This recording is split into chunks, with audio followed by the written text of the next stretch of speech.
आज हम लोग सीयूटी के बैच में जो है इकोनॉमिक सेक्शन CUET, इसमें हर पेपर का महत्व है और इकोनॉमिक्स का एक अलग महत्व है। लेकिन इकोनॉमिक्स में इसमें क्या क्या पढ़ना है जो कि कॉमनली पूछा जा सकता है, क्योंकि वहाँ पे किसी को ये नहीं कहना है कि हम सर मेरा 12th में इकोनॉमिक्स नहीं था, मेरा 12th में एंटरप्रेन्योरशिप था, ऑप्शनल में कंप्यूटर था, उससे मैटर नहीं करता। कंप्यूटर से क्वेश्चन कुछ पूछेगा जो कि बताएंगे, लेकिन इकोनॉमिक्स में कुछ टॉपिक कॉमन है जो आपको हम बताएंगे। सबसे पहले इसमें कुछ आंसर, इंट्रोडक्शन में भी आंसर छुपा हुआ है, समझिए। सबसे पहले तो है क्या पढ़ना बताएंगे। इकोनॉमिक्स जो है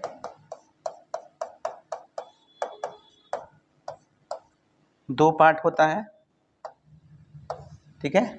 एक होता है माइक्रो इकोनॉमिक्स, है ना जी, एक होता है macro economics. Micro and macro, देखिए बेसिकली ये जो बिहार बोर्ड के बच्चे हैं, बिहार बोर्ड के बच्चे को 11th में आपको, अगर CBSE के बच्चे हैं तो उसको 11th में माइक्रो पढ़ना है, और जो बिहार बोर्ड के बच्चे हैं उसको 12th में मैक्रो पढ़ना है। यानी ये BSc में है और ये आपका यानी कि ये CBSE में है, ये आपका BSc में है, और एक है सेक्शन मैक्रो। लेकिन अब इसमें पूरा GS पॉइंट ऑफ व्यू से पूरा इसमें नहीं पढ़ना है। और एक पेपर और होता है CBSE में जो 12th है उसमें इंडियन इकोनॉमी है और मैक्रो इकोनॉमिक्स है। तो आपका जो एग्जाम में पूछने जाने की संभावना होती है GS पार्ट से, वो इंडियन इकोनॉमिक्स से होता है, और एक दो टॉपिक माइक्रो से और एक दो टॉपिक आपका मैक्रो से। तो उसके मिला के हम समराइज किए हैं, और GS से क्या पूछेगा उसको मैं पहले सिलेबस लिखा दूं। वैसे देखिए जो इकोनॉमिक्स है 11th में क्या पढ़ना होता है, 11th पढ़ना होता है, किसी को पढ़ना है माइक्रो और स्टैटिक्स, और किसी को पढ़ना है इंडियन इकोनॉमिक्स और स्टैटिक्स पढ़ना है। क्लियर, इस तरीके से आपको पढ़ना है। तो हम लोग को इस तरीके से करना है कि हमारा CUT में पूछे जाने वाला क्वेश्चन बन जाए, और बहुत आराम से बनेगा। क्लास में कंटिन्यू रहें, मिस ना करें, सब बन जाएगा। तो चलिए हम लोग पहले शुरू से सिलेबस पहले बताते हैं, उसके बाद हम लोग शुरू करेंगे क्या क्या पढ़ना है। देखिए हम लिखा देते हैं एक्सपेक्टेड सिलेबस, है ना, क्योंकि इसका एग्जाम ये दूसरी बार हो रही है। सबसे पहला जो टॉपिक पढ़ेंगे हम लोग वो पढ़ेंगे नेशनल इनकम अकाउंटिंग। इसमें देखिए 3 चैप्टर्स होता है, लेकिन उसमें एक चैप्टर पढ़ेंगे। इसमें एक होता है सर्कुलर फ्लो ऑफ इनकम, एक होता है national income and related aggregates, एक होता है मेजरमेंट ऑफ नेशनल इनकम। लेकिन हम इसमें क्या पढ़ेंगे, सिर्फ पढ़ेंगे national income and related aggregates पढ़ेंगे। फिर सेकंड में क्या पढ़ेंगे, हम लोग पढ़ेंगे कंज्यूमर बिहेवियर।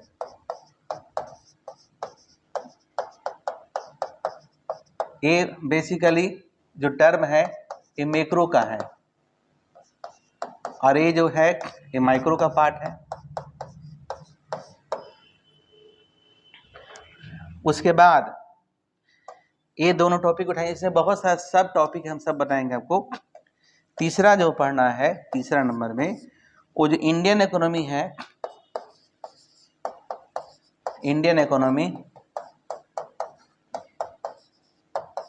इसको पूरा पढ़ना है, और है ना कॉम्पिटिटिव पॉइंट ऑफ व्यू से क्या पढ़ेंगे, कॉम्पिटिटिव पॉइंट ऑफ व्यू से पढ़ेंगे। मतलब जो हम पढ़ेंगे इस तरह से कि हमारा अधिक से अधिक ऑब्जेक्टिव क्वेश्चन बन जाए। और इकोनॉमिक्स में क्या पढ़ेंगे? 4 नंबर में पढ़ेंगे current scenario of Indian economy. भारतीय अर्थव्यवस्था का जो करंट सिनेरियो है उसको भी हम लोग अध्ययन करेंगे। किसमें? हम जब इस पढ़ेंगे तो पूरे करंट सिनेरियो पढ़ेंगे। और आज से हम लोग शुरू करेंगे। देखिए आज से आपका 5 से क्वेश्चन बन जाएगा। तो क्लास परफॉर्मेंस के बाद यानी क्लास करने के बाद हम निकले, ले मेरा कुछ क्वेश्चन बन गया। आज कुछ प्रैक्टिस सेट भी मार्केट में अलग अलग पब्लिकेशन निकाला है, क्योंकि वो भी तो अपना एक्सपेक्टेड तरीके से आ सकता है। तो इस तरीके से करेंगे कि मेरा क्वेश्चन पूरा का पूरा क्या बन जाए। इसमें जैसे जो पहला चैप्टर्स है जो आज पढ़ाएंगे वो आपका बहुत ही थोड़ा सा मैथमेटिकल है और थोड़ा सा उसमें क्वेश्चन बन जाता आराम तरीके से यदि क्लास कर लेते हैं। तो हमको लगता है 3 से 4 क्लास, 3 क्लास, 2 से 3 क्लास में उस सेक्शन को हम लोग कवर कर लेंगे।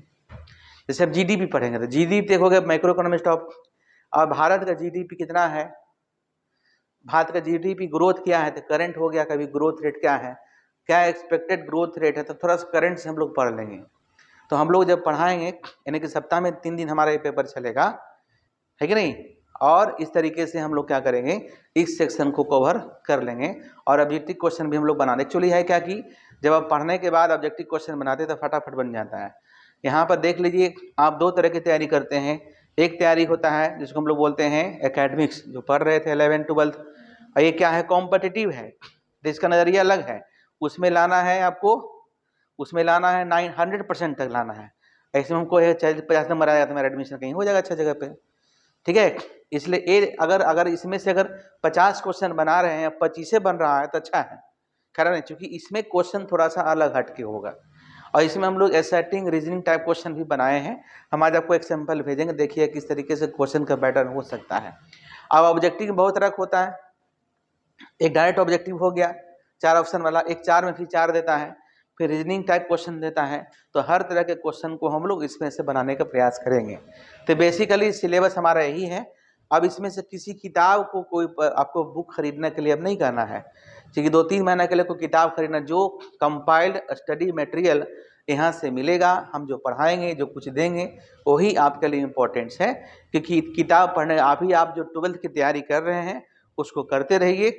इसको ये भी मेन है, लेकिन ये और थोड़ा जोश में आएंगे जब 12th हम लोग फाइनल दे देंगे तो हम लोग 1 महीना अंत में जो है ना पूरा प्रैक्टिस करेंगे, क्योंकि उसके बाद प्रैक्टिस ही करना है, कुछ करना नहीं है। डेली 8 घंटा बैठेंगे, कुछ हम बताएं, कुछ खुद से किए। करंट अफेयर्स तो आजकल टीवी वगैरह पे भी देते रहता आजकल, है ना। एनीवे, तो चलिए हम लोग पहले शुरू करते हैं, क्योंकि इसमें कुछ ऐसे विद्यार्थी हैं जो इकोनॉमिक्स नहीं पढ़े होंगे। तो एकदम इकोनॉमिक्स को हम लोग शुरू से करते हैं, और शुरू से करने का मतलब ये है कि अगर पूछ दिया कि फादर ऑफ इकोनॉमिक्स कौन है तो वही बताना है। तो इसलिए हम शुरू से बताएंगे, 5 मिनट उसमें लगेगा, फिर हम लोग आपके जीडीपी शुरू करेंगे। देखो इसमें हिंदी इंग्लिश मैटर नहीं करा, ऑब्जेक्टिव क्वेश्चन बनाना है, समझे, इसलिए चिंता नहीं करो। इकोनॉमिक्स जो है, इकोनॉमिक्स, इसको हिंदी में क्या बोलते हैं जी, अर्थशास्त्र। जैसा कि शब्द से ही लगता है, अर्थ का मतलब क्या, अर्थ का मतलब धन, शास्त्र मतलब विज्ञान, समझ गए। यानी कि इसको बोलते हैं वेल्थ, इसको बोलते हैं साइंस, ठीक है। यानी कि इकोनॉमिक्स क्या है, economics is science of wealth. अर्थशास्त्र धन का विज्ञान है। कौन बोले थे, एडम स्मिथ।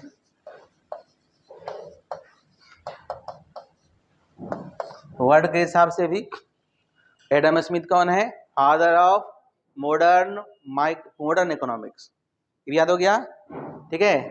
और economics is science of wealth, ये डिफिनेशन कौन दिए थे, एडम स्मिथ ही दिए थे। और जैसा कि वर्ड लग रहा है हमारा, इकोनॉमिक्स मतलब अर्थ शास्त्र, अर्थ का मतलब धन और शास्त्र का मतलब विषय, ठीक है, क्लियर। चलिए हम लोग देखते हैं आगे। और फिर जो इकोनॉमिक्स शब्द है, देखो नहीं लिखे, हाँ ऐसे वीडियो रहेगा। इकोनॉमिक्स जो है 2 ग्रीक शब्द से बना है। कितना ग्रीक शब्द? पहले तो इकोनॉमिक्स कौन शब्द से लिया गया है? तो ग्रीक शब्द, ग्रीक वर्ड, और एक वर्ड है ओइकोस और दूसरा वर्ड क्या है? नेमीन। ओइकोस का मतलब क्या होता है जी? House hold. और नेमीन का मतलब क्या होता है? मैनेजमेंट। अगर क्वेश्चन ये पूछ दे कि ये जो वर्ड है ओइकोस नेमीन कौन सा वर्ड है? ग्रीक वर्ड है। ठीक है, तो इकोनॉमिक्स 2 शब्दों से बना है, पहला ओइकोस और दूसरा नेमीन। ओइकोस का मतलब हाउस होल्ड, नेमीन का मतलब मैनेजमेंट। मतलब economics is science of house hold management. और चूंकि लिखना नहीं, चूंकि हमको बस समझना है ना, हमें competitive economics is science of house hold management. यहाँ पर हाउस होल्ड का मतलब है एक, है ना, एक परिवार से। यहाँ पे हाउस होल्ड का मतलब एक स्टेट से, यहाँ पे हाउस होल्ड का मतलब एक कंट्री से। तो हर हाउस होल्ड के पास, हर राज्य के पास, हर परिवार के पास जो रिसोर्सेज होता है वो सीमित होता है। रिसोर्सेज आर लिमिटेड और वांट्स आर अनलिमिटेड। रिसोर्सेज क्या है? सीमित है, और वांट्स क्या है? अनलिमिटेड है। और इकोनॉमिक्स का स्टार्टिंग पॉइंट है रिसोर्सेज आर लिमिटेड, और लिमिटेड रिसोर्सेज को ही कहते हैं स्कार्सिटी। स्कार्सिटी एक वर्ड है, स्कार्सिटी मतलब लिमिटेड। मतलब जब जो है डिमांड से सप्लाई कम हो तो वैसे सिचुएशन को बोलते हैं स्कार्सिटी, है कि नहीं? क्या बोलते हैं? स्कार्सिटी। तो स्कार्सिटी डिफिनेशन कुछ इकोनॉमिक्स में है कि वे धन का डिफिनेशन किसने दिया? एडम स्मिथ ने दिया। वेलफेयर का डिफिनेशन किसने दिया? मार्शल ने दिया। स्कार्सिटी डिफिनेशन किसने दिया? रॉबिन्स ने दिया। डेवलपमेंट ग्रोथ का डिफरेंस किसने दिया? सैमुअल्सन ने। हम तब लिखा देंगे, बोल दिए, क्वेश्चन तुम्हारा बन जाएगा। अगर ध्यान से सुनोगे क्वेश्चन तुम्हारा बन जाएगा, है ना। लिखना कम है, इसमें समझना क्या है आपका ज्यादा है। इसलिए आपका जो है इकोनॉमिक्स का है, इस हाउस इकोनॉमिक्स हमें सिखलाता है कि हम सीमित संसाधन में अपने परिवार को, अपने राज्य को, अपने देश को किस तरीके से मैनेज करें, है ना। क्लियर? एक वर्ड है कि mother is a good manager. किसने कहा? मिसेस जॉन रॉबिन्सन ने। एक माँ को इकोनॉमिक्स नहीं पढ़ी होती है, बट इनको पता है कि हम अपने सीमित संसाधन में अपने बच्चों को, अपनी परिवार को अधिक सेटिस्फैक्शन कैसे दे पाएं। किसने कहा था? Mrs John Robinson. याद रहेगा, mother is a good manager. आगे चलते हैं, आइए। अब है कि इकोनॉमिक्स जो है ना, इकोनॉमिक्स के बारे में कहा जाता है सबसे प्रथम पिता जो भारतीय कॉन्टेक्स्ट पढ़ा जाता है वो अर्थशास्त्र है। हालांकि वो अर्थशास्त्र जो बुक है ना वो पॉलिटिकल इकोनॉमी था, पॉलिटिकल इकोनॉमिक्स था, है ना। प्योर इकोनॉमिक्स नहीं था। क्या था? पॉलिटिकल इकोनॉमिक्स था। पॉलिटिकल इकोनॉमिक्स से मतलब राजनीतिक अर्थशास्त्र। एक बुक उस किताब का नाम था अर्थशास्त्र। तो अगर कोई पूछ दे कि अर्थशास्त्र किताब किसके द्वारा लिखा गया था, तो कौटिल्य के द्वारा। कौटिल्य का ही नाम चाणक्य है या विष्णुगुप्त है। हालांकि कौटिल्य या चाणक्य ही दोनों ऑप्शन आपको देगा। चलिए उसको भी लिख लेते हैं। देखिए, अर्थशास्त्र एक किताब किसमें था? संस्कृत में, इसलिए इसे हम लोग अर्थशास्त्र लिखते हैं। ठीक है, तो इसके रचयिता कौन थे? कौटिल्य। कौटिल्य, कौटिल्य, या इसी के बोलते हैं क्या? चाणक्य। बस, ज्यादा लिखेंगे नहीं, है ना। एक पुस्तक क्या है? ये है तुम्हारा पॉलिटिकल इकोनॉमिक्स। क्या है बुक है? Political economics. इसको हिंदी में क्या बोलते हैं? राजनीति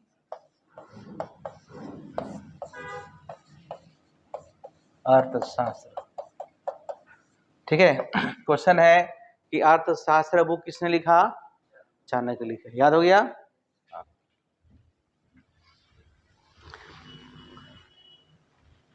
देखो, पूरे दुनिया की सबसे पुरानी विश्वविद्यालय तक्षशिला विश्वविद्यालय को माना जाता है, और उसी तक्षशिला विश्वविद्यालय में चाणक्य जो है अर्थशास्त्र के आचार्य थे। और इन्हीं के एक स्टूडेंट रहा चंद्रगुप्त मौर्य, जो मौर्य साम्राज्य के संस्थापक थे। तो मौर्य साम्राज्य को संस्थापक किसको माना जाता है? चाणक्य इनको कहा जाता है। उसके पहले राजा चंद्रगुप्त मौर्य थे, उनका बेटा बिंदुसार था, और उनका फिर जो बेटा है चक्रवर्ती अशोक बना। याद रहेगा, ऐसा क्वेश्चन पूछ सकता है, लेकिन क्वेश्चन कहीं से बन जाए कोई बताए, क्वेश्चन बनना चाहिए एग्जाम में। क्लियर? चलिए अब आइए फिर से देखते हैं, थोड़ा सा। अब हम पहले इकोनॉमिक्स क्या था बाबू? पॉलिटिकल।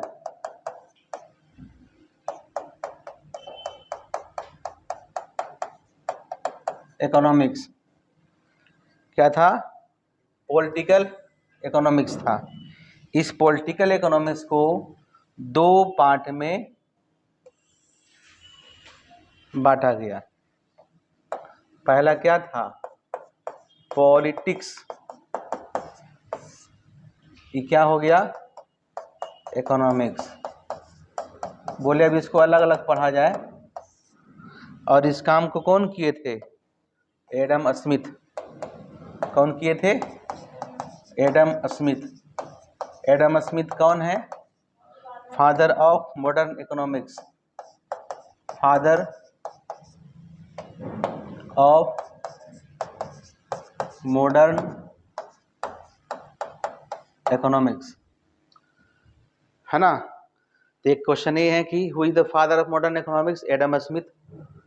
ठीक है, इसे नहीं पूछे कौन किए, है ना? और उन्होंने किताब लिखी थी, वो किताब के बारे में पूछता है। बेसिकली बुक का नाम है वेल्थ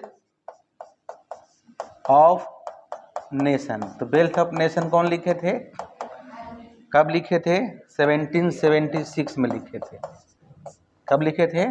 17 एक क्वेश्चन नहीं बन गया, वेल्थ ऑफ नेशन कौन लिखे थे?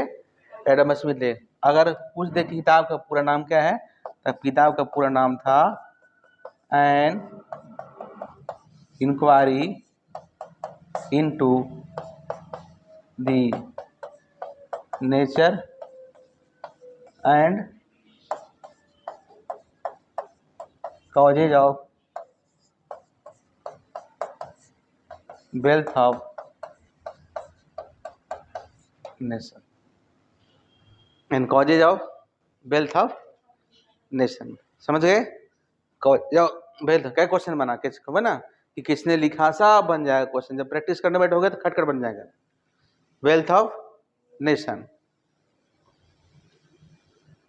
हो गया तक? लिख लिए? अब आइए, अब चलते हैं थोड़ा सा। अब फिर इकोनॉमिक्स आ गया, जहां से शुरुआत किए थे। इकोनॉमिक्स को फिर दो भाग में बांट दिए।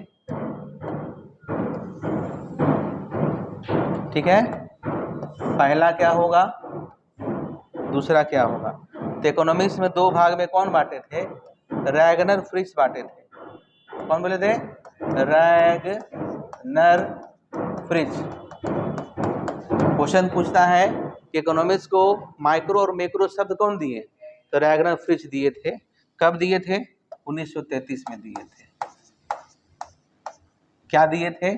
तो माइक्रो इकोनॉमिक्स, और क्या दिए थे? मैक्रो इकोनॉमिक्स दिए थे। ठीक है, माइक्रो इकोनॉमिक्स और मैक्रो में। और अर्थशास्त्र में नोबेल प्राइज कब शुरू हुआ? 1969 में। सबसे पहला नोबेल किसे मिला? तो रैगनर फ्रिच को मिला। ठीक है, याद रहेगा ना? Nobel prize first. ऐसे नोबेल प्राइज 1901 में शुरू हुआ था, इकोनॉमिक्स में 1969 में शुरू हुआ था। याद रहेगा? ठीक है, माइक्रो मैक्रो शब्द कौन दिए? रैगनर फ्रिच दिए। में कोई दिक्कत नहीं है?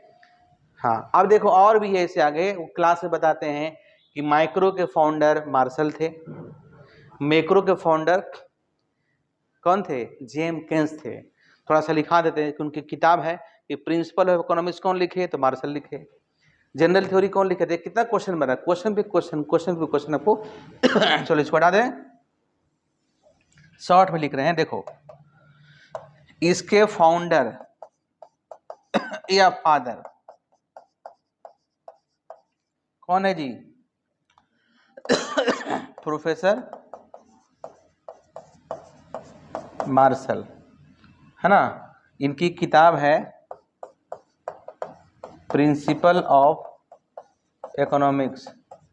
कब हुआ था? 1890 में पब्लिश हुआ था। तो क्वेश्चन पूछे कि प्रिंसिपल इकोनॉमिक्स कौन लिखे? तो मार्शल लिखे। ये क्वेश्चन बन गया। अब इसके जो फाउंडर हैं या फादर हैं कौन है? J.M. केन्स, मतलब जॉन मेयार्ड केन्स। इनकी किताब थी, इनका नाम था, शॉर्ट में कहते हैं जनरल थ्योरी। कौन बोल देते हैं? General theory. कब पब्लिश हुआ था? 1936 में हुआ था। इस बुक का पूरा नाम क्या है? General theory of employment, interest and money. हालांकि वो नहीं पूछेगा जनरल थ्योरी कौन लिखे? केन्स लिखे। कब लिखे? 1936 में लिखे। ये कौन लिखे? तो ये लिखे। इस तरह से हम देख रहे हैं रैग्नर फ्रीज नॉर्वे के रहने वाले थे। ये दोनों ब्रिटिश इकोनॉमिक्स थे। कभी कभी ये पूछता है कौन कौन से ब्रिटिश इकोनॉमिक्स है, लेकिन वो सब एकेडमिक से हैं। कॉम्पिटिटिव में 2D पॉइंट पूछता है एकदम। अब गहराई से पढ़ें एकदम, एक एक क्वेश्चन आपको बन जाएगा। क्लियर? चलो नोट करो, आगे बढ़ते हैं।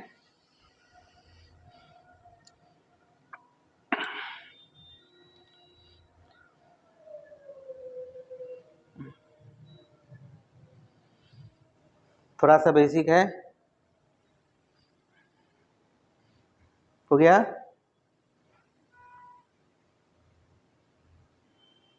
चलो अब देखो, अब एक बाबू एक शब्द है जो डेली सुनते हैं, उसका नाम है इकोनॉमी। इकोनॉमी क्या है? सिस्टम है। इकोनॉमी मतलब अर्थव्यवस्था, है ना। ये मुख्य रूप से 3 प्रकार को आपको पढ़ना होता है, बहुत सारा है लेकिन 3 रूप से है। एक है बाबू कैपिटलिस्ट इकोनॉमी, दूसरा है सोशलिस्ट इकोनॉमी। देखो समझो, पहला क्या है? Capitalist economy. दूसरा क्या है? सोशलिस्ट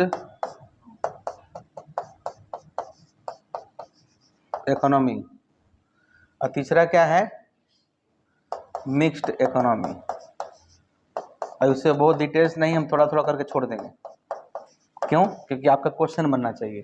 तो पहले समझो, जो कैपिटलिस्ट इकोनॉमी होता है ना, तो कैपिटलिस्ट इकोनॉमी में जो रिसोर्सेज होते हैं, देश का रिसोर्सेज का मतलब लैंड, लेबर, कैपिटल और एंटरप्रेन्योर, उसका नियंत्रण प्राइवेट कंपनियों के हाथ में होता है।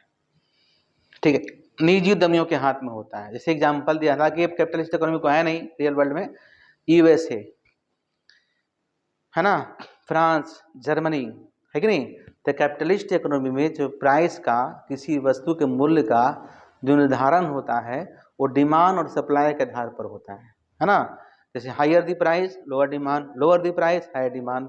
और सरकार में क्या होती है कि एक प्राइस जो फिक्स कर दे वो फिक्स ही रहेगा।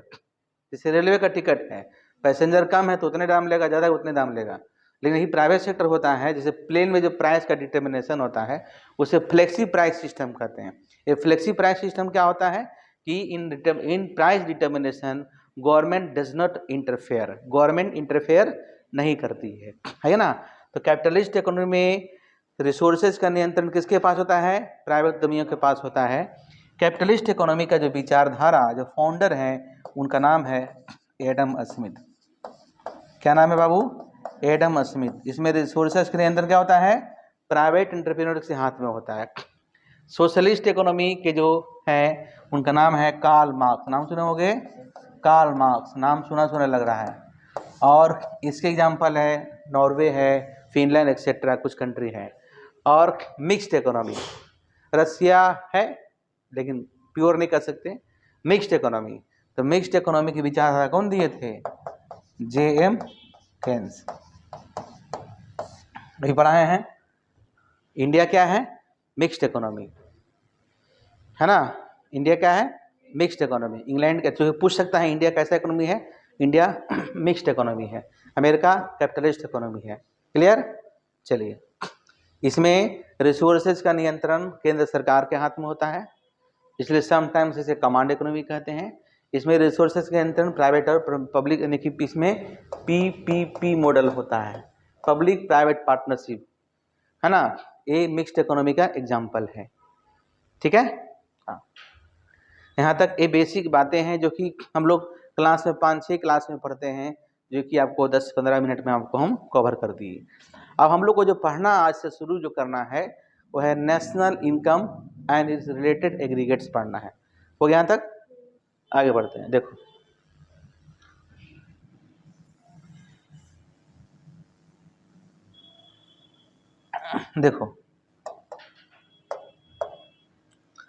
हम लोग को पढ़ना है सबसे पहला topic national income and it's related, national income and it's related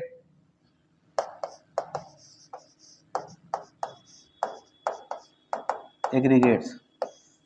देखिए इसमें क्या क्या पढ़ना है, आप सुनते होंगे सब नाम, GDP MP सुनते हैं, NDP MP सुनते हैं, सुनते होंगे GNP MP NNP MP, ये 4 हो गया। फिर सुनते होंगे GDP FC NDP FC GNP FC और NNP FC, 4-4-8 हो गया। और आप फिर सुनते होंगे, और क्या सुनते हैं, तो एक होता है प्राइवेट इनकम, एक होता है पर्सनल इनकम, एक होता है पर्सनल डिस्पोजेबल इनकम, एक होता है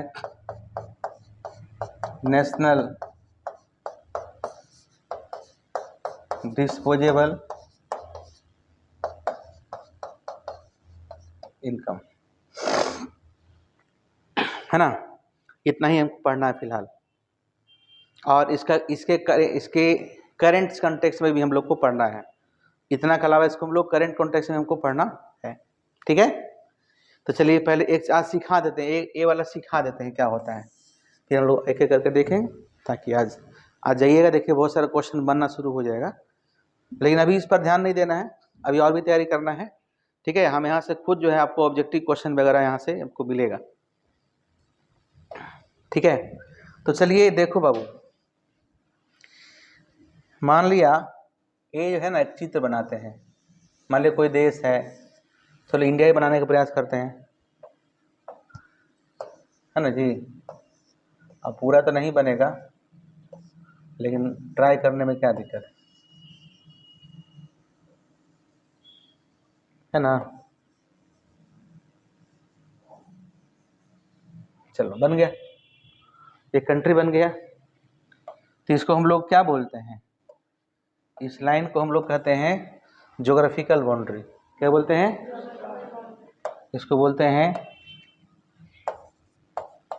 ज्योग्राफिकल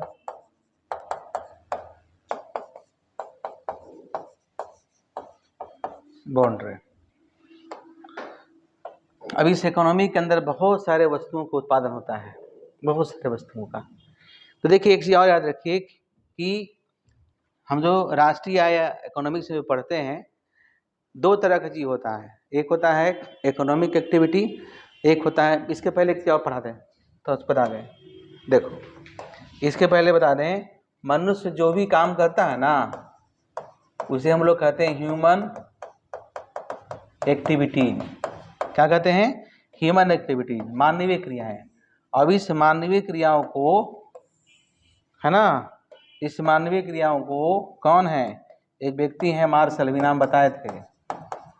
मार्शल ने कहा इसको 2 भाग में बांट दिए। कितने भाग में, 2 भाग में। देखो पहला है, उसको कहते हैं इकोनॉमिक एक्टिविटीज, और दूसरा है जिसे कहते हैं नॉन इकोनॉमिक एक्टिविटीज, है ना। तो इकोनॉमिक एक्टिविटी वह होता है ना, जो मनुष्य पैसा कमाने के लिए करता है,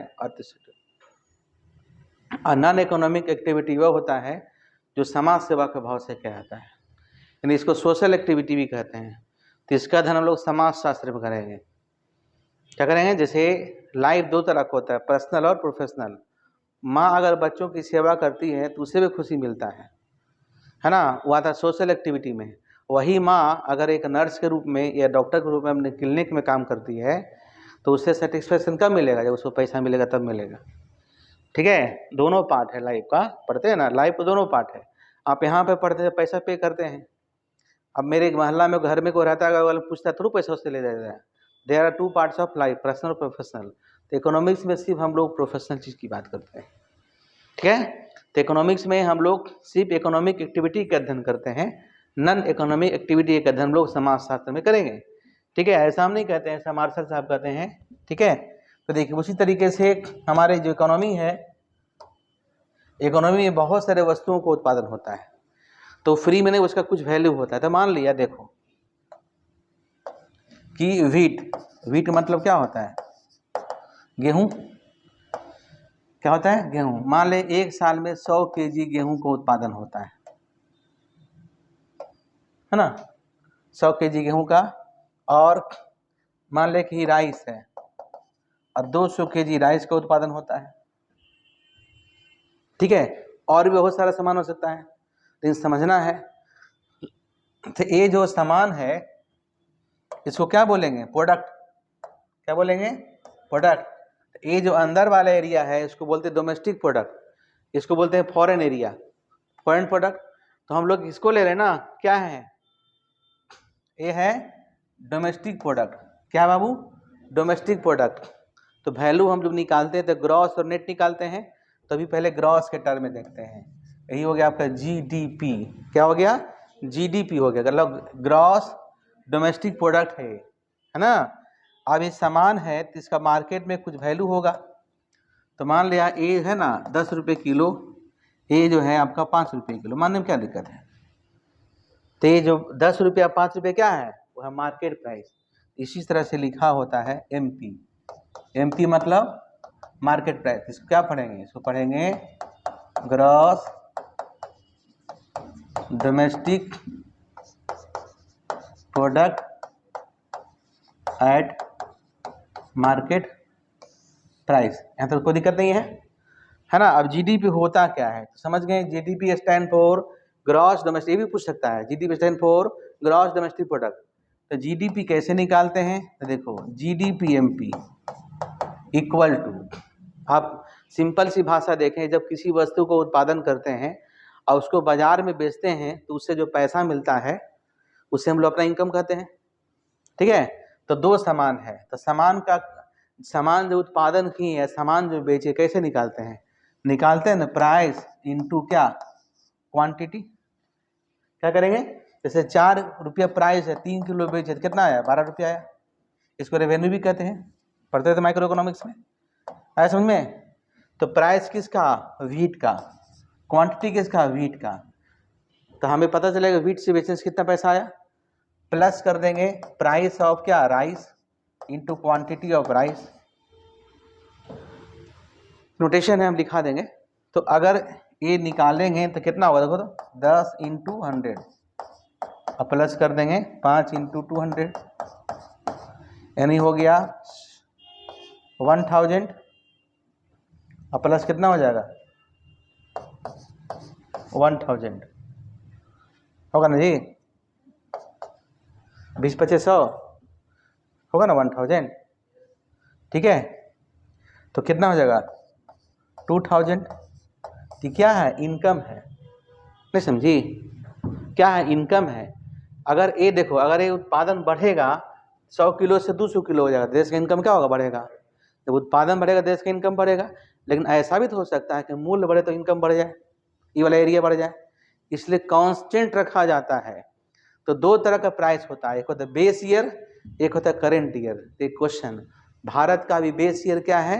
2011-12, ये भी क्वेश्चन है ना। क्वेश्चन पूछेगा भारत का बेस ईयर क्या है? 2011-12।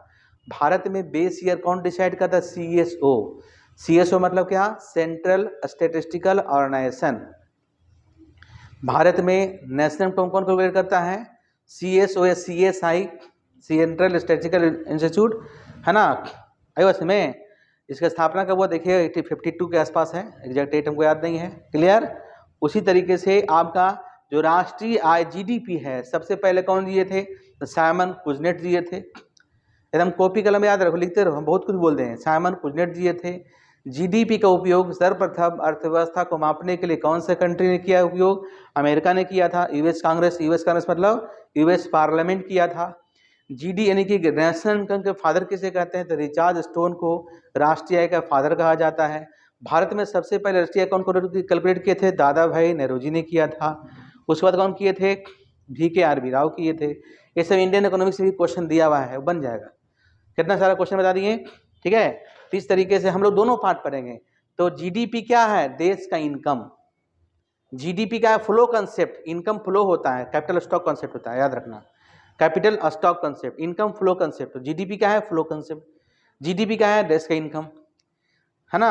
आई बात समझ में? GDP क्या है आपका? देश का इनकम। तो GDP हुआ का, GDP is money value of all final goods and services which are produced within the geographical boundary of the country during an account within the geographical boundary of the country by the normal resident during an accounting year। Normal resident का मतलब होता है देश के नागरिक plus वैसे विदेशी जो 1 साल से अधिक हमारे यहाँ ही रह रहे हैं, ठीक है। नॉर्मल रेजिडेंट मतलब citizen of the country plus all those foreigner who is residing in our country since more than 1 years, ठीक है। याद हो गया? GDP समझे? GDP क्या है? कोई सामान नहीं है। GDP का इनकम है। GDP क्या है? इनकम है। GDP the income of the country, है ना। उत्पादन बढ़े इसलिए कांस्टेंट रखा जाता है। आई थिंक आपको समझ में आया होगा। PW मतलब प्राइस ऑफ व्हीट, QW मतलब क्वांटिटी ऑफ व्हीट, PR मतलब प्राइस ऑफ राइस, QR मतलब क्वांटिटी ऑफ राइस। चलो आज यहीं तक।